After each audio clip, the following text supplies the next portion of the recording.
দর্শক, আপনাকে জীবনে সফল হতে হলে অবশ্যই অনেক বেশি পরিশ্রম করতে হবে। পরিশ্রমের পাশাপাশি ধৈর্যও ধরতে হবে। একটা কথা মনে রাখবেন, অবশ্যই সবুরে মেওয়া ফলে। যত বেশি সবর করবেন ততই বেশি আপনার ফল সুমিষ্ট হবে। পাশাপাশি পরিশ্রম করতে হবে, আল্লাহর উপর তাওয়াক্কুল করতে হবে। আপনাকে আপনার রুট পরিপূর্ণভাবে শক্ত করতে হবে।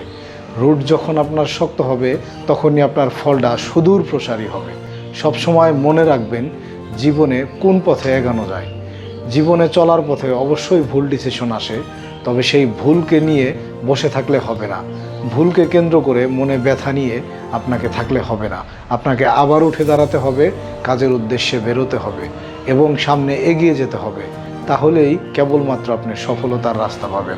সফল হতে আপনাকে ঘরে বসে না থেকে যে কোনো একটা ছোট্ট কাজ করুন, ছোট ছোট করে সঞ্চয় করুন, সেই সঞ্চয়গুলোকে ইনভেস্ট করুন, তারপর আবার সঞ্চয় করুন, আবার ইনভেস্ট করুন। এভাবেই ধীরে ধীরে আপনার সঞ্চয়টাকে বাড়ান। আপনার পুঁজি যত বাড়বে তত আপনি ব্যবসা করতে পারবেন, তত নতুন নতুন ব্যবসায় ইনভলভ হতে পারবেন।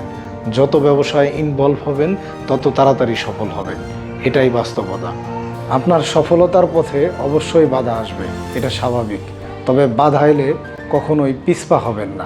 অনেক মানুষ আছে যে আপনাকে কুবুদ্ধি দিবে, আপনাকে পিছনে ফেলিয়ে দেওয়ার চেষ্টা করবে, খামাখা একটা বিপদের মধ্যে ফেলে দেওয়ার চেষ্টা করবে। তাদের সাথে অবশ্যই বন্ধুত্ব করবেন না। আরেকটা জিনিস আপনি অবশ্যই যেটা মনে রাখবেন, সেটা হচ্ছে যে আপনি সফল হতে হলে সফল মানুষদের সাথে থাকবেন, তাহলে আপনি সফল হবেন।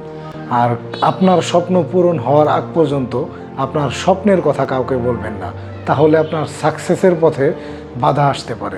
দর্শক, নিজের স্বপ্নকে নিজের ভিতরে রাখুন, স্বপ্ন অনুযায়ী পরিশ্রম করুন এবং স্বপ্নকে বাস্তবে রূপদান করুন।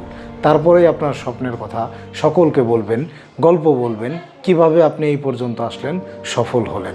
এটাই স্বাভাবিক।